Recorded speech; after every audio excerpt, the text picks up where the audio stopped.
Welcome to Butterflies of Wisdom, everyone. By the time you guys hear this, it will be Thursday, which will be tomorrow. And so, without further ado, I'm going to let Miss Marie take it away. Hi, everybody. I'm Marie Incontrera. I'm a social media and publicity consultant, jazz musician, and stand-up comedian. Woman of many hats. Jeez. Woman of many hats. So, Thank okay, you. Marie, your full-time job is social media and publicity. I know that. And Yes. then your part-time passions are comedy and jazz musician. Yes. If that's a word. Yeah, that's correct. What is your favorite passion of all your passions? And then we'll get to the day job. Sure. Well, all my life I've been a musician, and music has always been a part of my life. That's sort of my night business. I run a big band. We recently performed Carnegie Hall, and I've been doing that for almost 4 years now, leading a jazz big band that plays new music. I'm also a composer and a pianist. So that's always been sort of like the side/night business for me. Stand-up comedy is a new thing, so that's been sort of a new passion. So you're more into the jazz musician end of it than the comedy end of it because you're brand new to the comedy end of it. Exactly. Okay. So now we got your passions out of the way. What has been your favorite entrepreneurial moment in all this? And I know you sent me an email regarding one of your clients about coming on my podcast. Yes, Maria is very on top of that. Yeah. Well, about a year and a half ago, or 2 years ago, I had been doing some freelance work on the side. I was teaching music at a school, and I had been doing some freelance work, assisting some clients just part-time. And one of my really good friends, Dory Clark, she's a thought leader and a business author, she wrote me and she said, I think you could probably make this your full-time gig working from home. And, I thought it was a cool idea, but I didn't know how I was going to do it. And she and I worked on a business plan, and I started to get more clients, and I absolutely fell in love with, working from home and doing publicity. I specialize in podcasts and TEDx speaking, outreach. So those are the main things of what I do. And then I also have a social media consulting business. So I run social media for individuals, small businesses, and thought leaders. Well, you guys, if you go back and look at a blog post written by Miss Dory Clark, Miss Dory Clark couldn't make it on my podcast because she's extremely busy. So at times, she decided to do a blog post for me, and I will try and find that and link that up in the show notes so you can see the work she's doing. She's awesome. She's incredible. Yeah. So there we go. A best friend decided to give you this job, really. Yeah, she's really a wonderful person. I'm lucky to call her my friend, Yeah. You're lucky to call one of the top thought leaders in the country one of your friends. So what has been your favorite entrepreneurial moment in all this? Well, I would have to say getting started was my favorite moment. Getting some of the big wins for my clients, including, doing social media outreach and seeing them get speaking engagements through social media has been a big favorite of mine. Seeing them get on some amazing podcasts and some amazing radio outlets has also been a favorite. You know, my favorite sort of changes as I go along. But I would say I can't pick just one at this point. So I think that's a good problem to have. That's a great problem to have. And you guys, you know I'm now working with Marie, and I'm working with everyone else under the sun, because I am quitting my job May 22nd, 2018. I'm leaving. I'm gracefully walking away from the education end of it, because, as Marie will tell you, music teachers and teachers in general don't make any money. Don't make any That's money. very true. That's very true. So that's why Marie probably gave it up. She's like, I'm not making any money. I can make more money leading a band than I can music teaching. Yeah, that's very true. Yeah, that's exactly true. And so, what is your favorite podcast? I like Entrepreneur on Fire a lot. I think they have some really great advice, and they really showcase their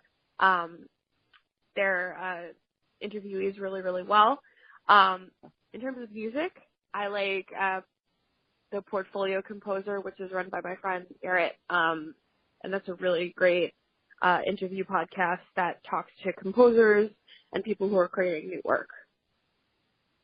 Okay, so you threw a business podcast in there, and then a podcast about music. Of course you did, because those are your two businesses. Yeah. Mm-hmm. I see where you went with that. When you went with the biggest podcast on the planet first for the biggest for the business podcast, and then you went to the smaller niche side. Yeah. Yes. Yeah. I had to throw two podcasts in there, which is always wonderful.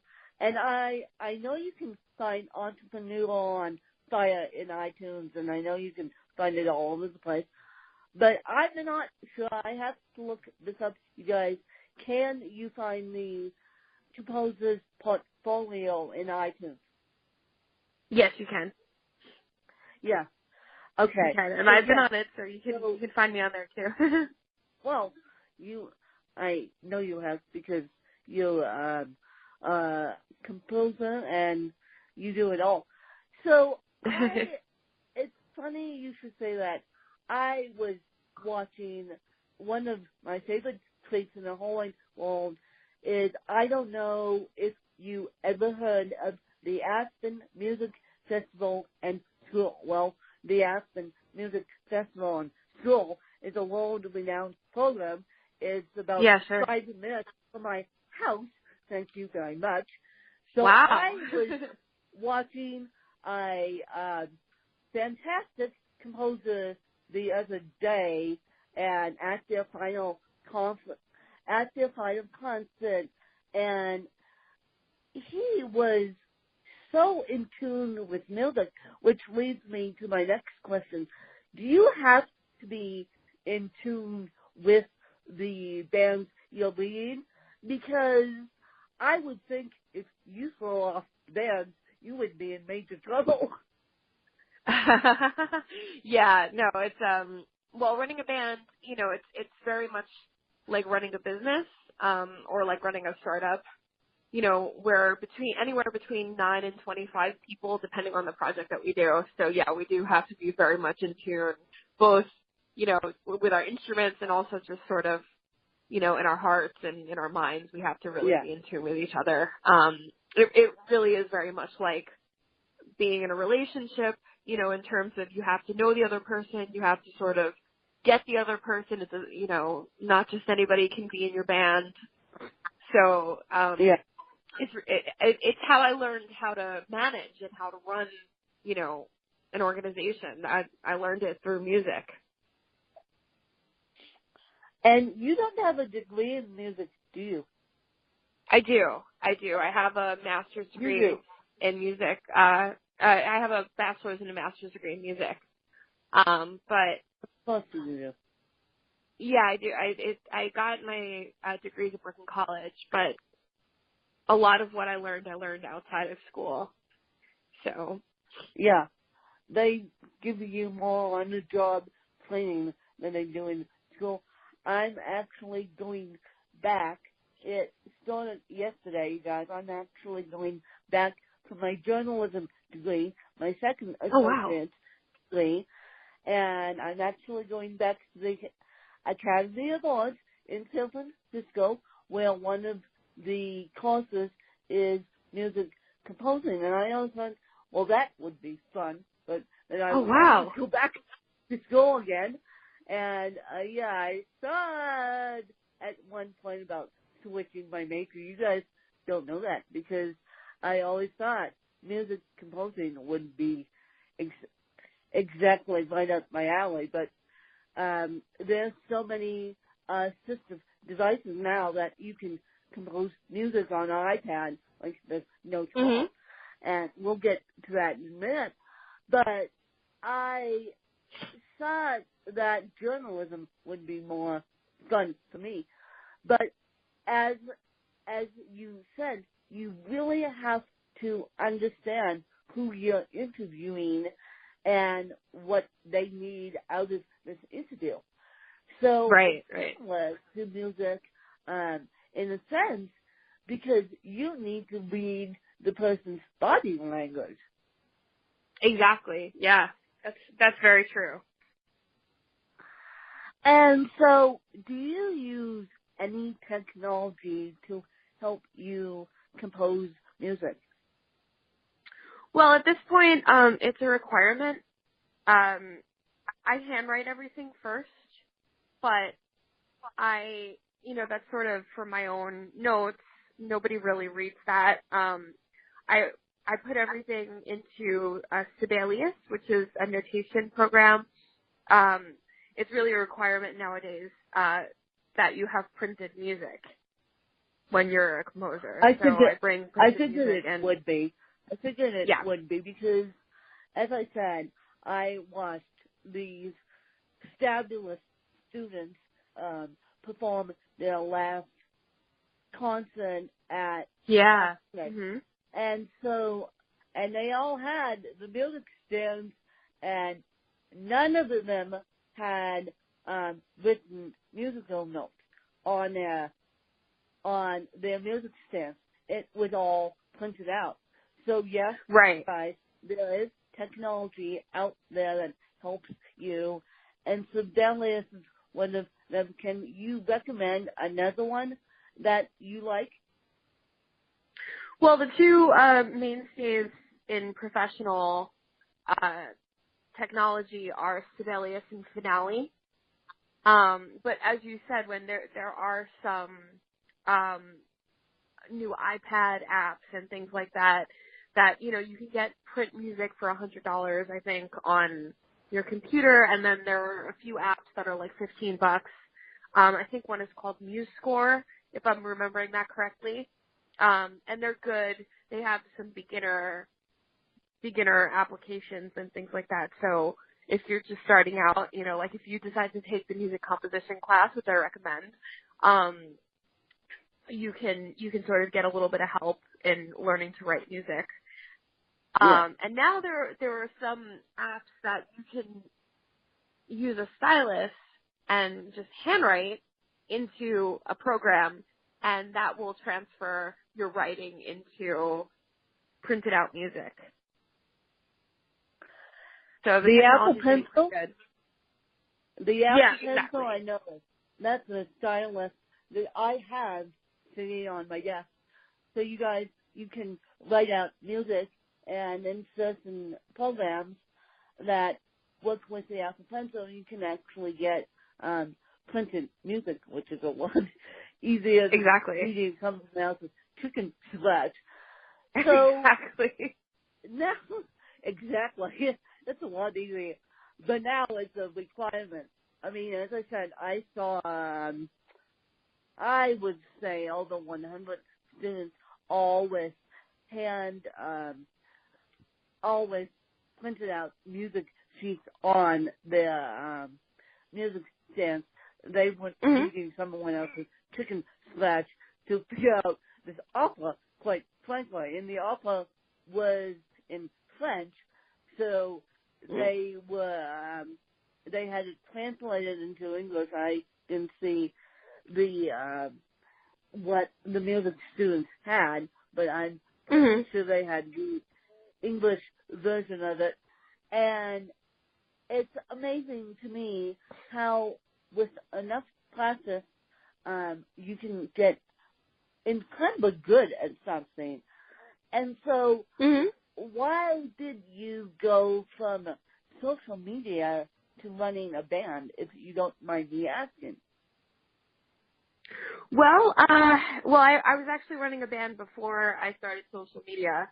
But one of the things that it was one of the things that I didn't realize I was good at, but I was just already doing in terms of social media, because I was already running social media for my band and for my music career. And so, everybody sort of always knew what I was doing. There was, everybody knew where they could find me. Everybody knew where they could find my events. And especially in the jazz community, there's really not a lot, there are a lot of bands, but sometimes there are more people on stage than there are in the audience. And to me, there's really nothing less fun than performing for an audience that's, really not into it, or, if there's somebody passionate about what you're doing and they're not at your show, it's kind of sad. So to me, publicity was really, really important. And when I got the opportunity to start working in social media, it was just really intuitive, because a lot of the people that come to me for social media support are people like authors or artists or, especially business authors.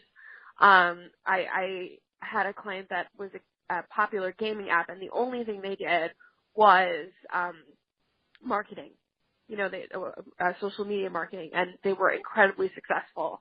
So to me, spreading the word and getting your idea out there and marketing it was really, really intuitive, and that was sort of the next logical leap for me, because I had gained this skill of social media while I was doing music.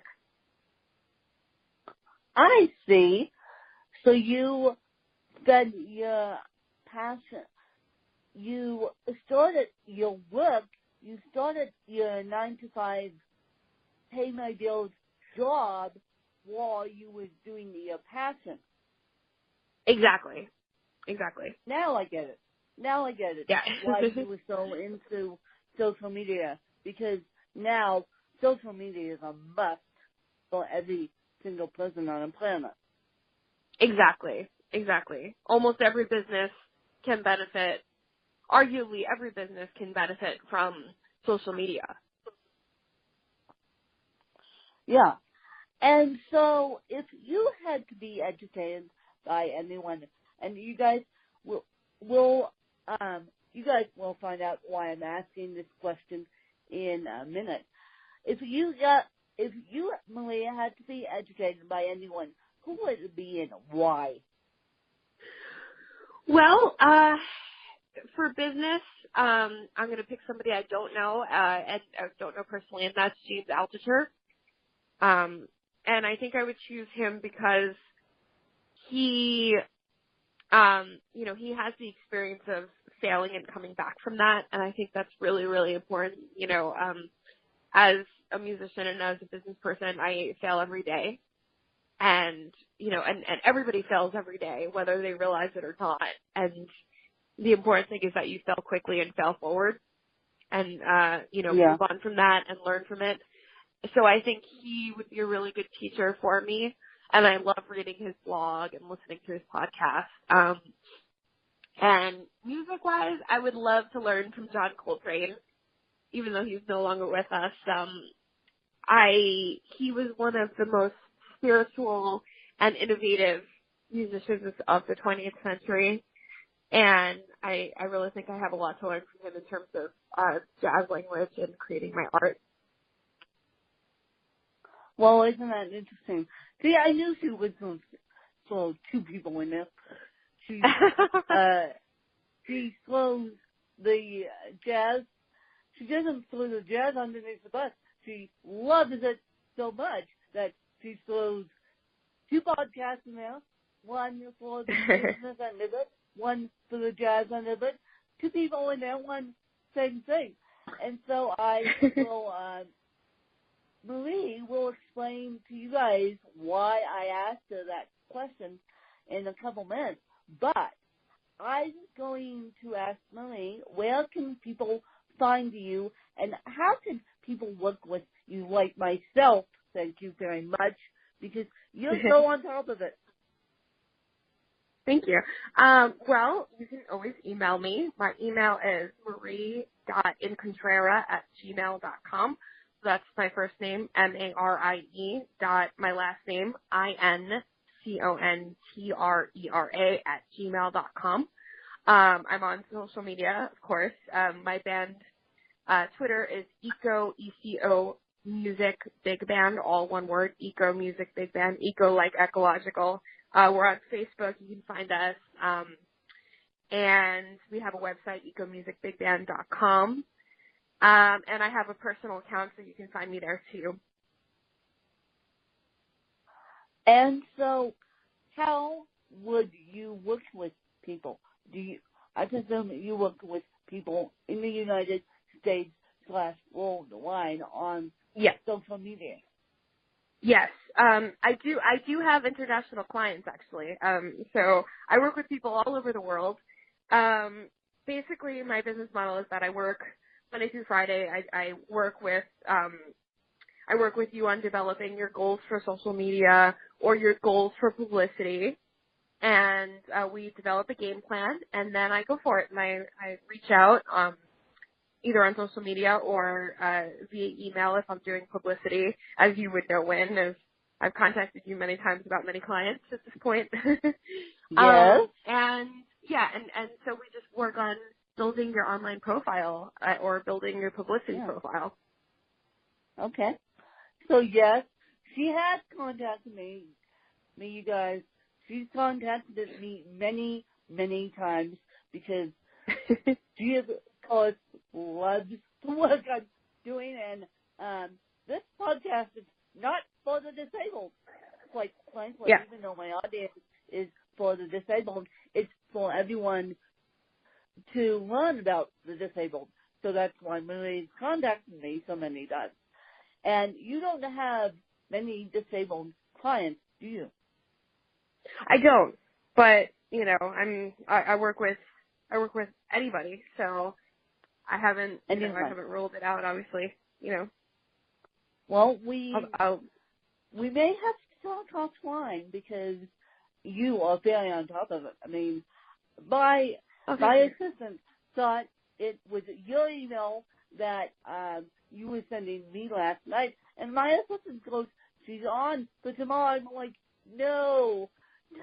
I had to explain to my assistant that no, this is a different person represented by Marie. So she's really on top of it. You guys, use Marie like there's no tomorrow. So before I let Marie go, Marie has a couple questions for me, and then you'll quickly discover why I wanted to ask Marie of who she wanted to be educated by. Yeah, so my first question for you, Wynn, is if you could have dinner with anyone, living or dead, who would it be, and why? It would be, now this one will surprise you, and I'll throw 2 people in there. It would be Elizabeth Gilbert or J.K. Rowling. And the reason why I would do those 2 is because they wrote New York Times bestseller books, and I am trying to get to the New York Times, and I want to know how they did. I want to know what their secret sauce is to get to the New York Times, because I'm stepping away from my job. My next goal is to make it to the New York Times, and I know you have to sell 90,000 copies of each format of your book, but I want to know from a New York Times bestseller what their secret sauce is. That's a great answer. That's awesome, and I congratulate you for stepping away from your job and following your passion and what you're good at. That's amazing. Well, thank you. And you can make more money off social media and books, as you know, and bands, as you know, than you can teaching any day. And I once had a person ask me, they said, point blank, they said, are they paying you less because you are disabled? I'm like, no, they're not paying me less because I'm disabled. They're paying me what I deserve for one day a week, and I'm only doing this part-time, but teachers don't make enough money to begin with.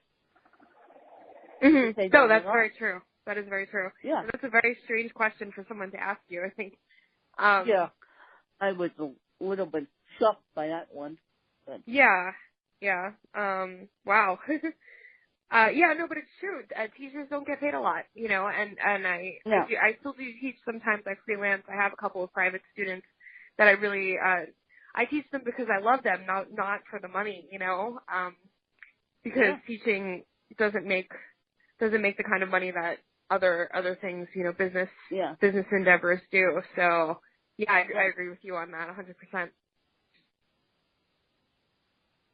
Yeah. And so I know you had a couple more questions for me. Yep. My other question is, how has running this podcast changed your life? Well, I get to meet publicists and interview rock stars like you every single day, practically, and learn from publicists on how to make my company better and how to make my writing better. And I get to share my story basically on a daily basis through other people's podcasts. I was on 2 yesterday. One has to be re-recorded because of Skype issues. Don't use Skype when recording a podcast. And I've learned that one the hard way. And then I get to share my story on other people's podcasts / my podcast practically on an everyday basis. So that's how this podcast has changed my life.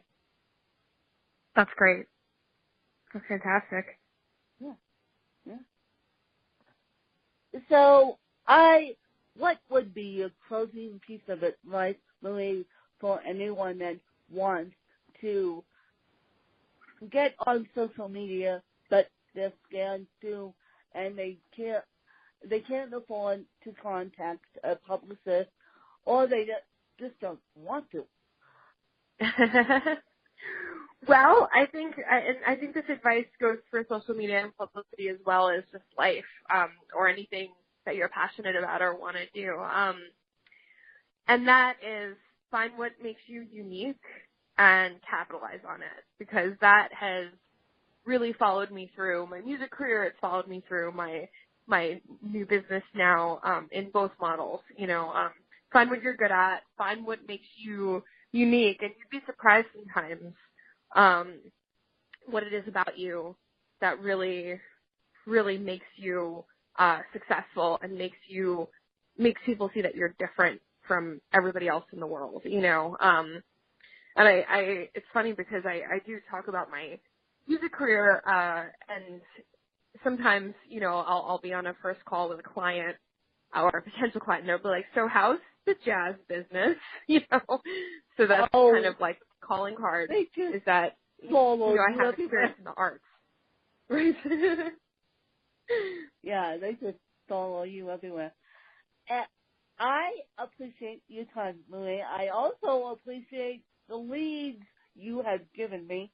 My God. Oh, thank you. There's a publicist out there listening to this podcast. You guys can always contact me with leads. I'm always searching for guests, and Marie can help you contact me. She has my email address. So if anyone wants if anyone is working with Marie, just say, Marie, contact Win, because I want you to get more media clients and Thank you. listen to do and continue to do amazing work with me and with all of us. Marie, that's my wish. Thank you so much. For sharing other people's stories, and I hope you get a huge audience for your next show. I truly appreciate it. And where are you located, just so people know? I live in Brooklyn, New York, but Okay. as I said, I work with people internationally, but I am based in New York. So you are based in New York. So if you're in the New York area, please, please, please, please, please follow Marie's band and please go support her. As you can tell, she loves her passion. She loves her day job.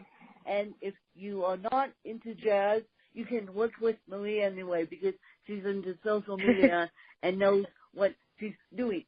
So I appreciate you guys listening, and I will catch you later this week with more amazing stories.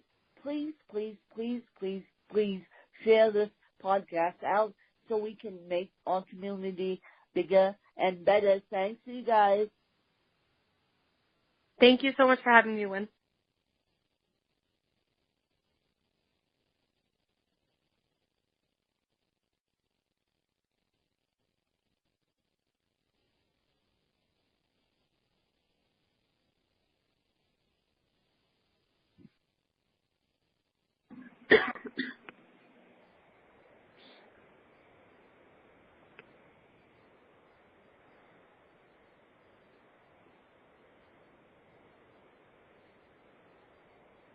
Hello? Hello?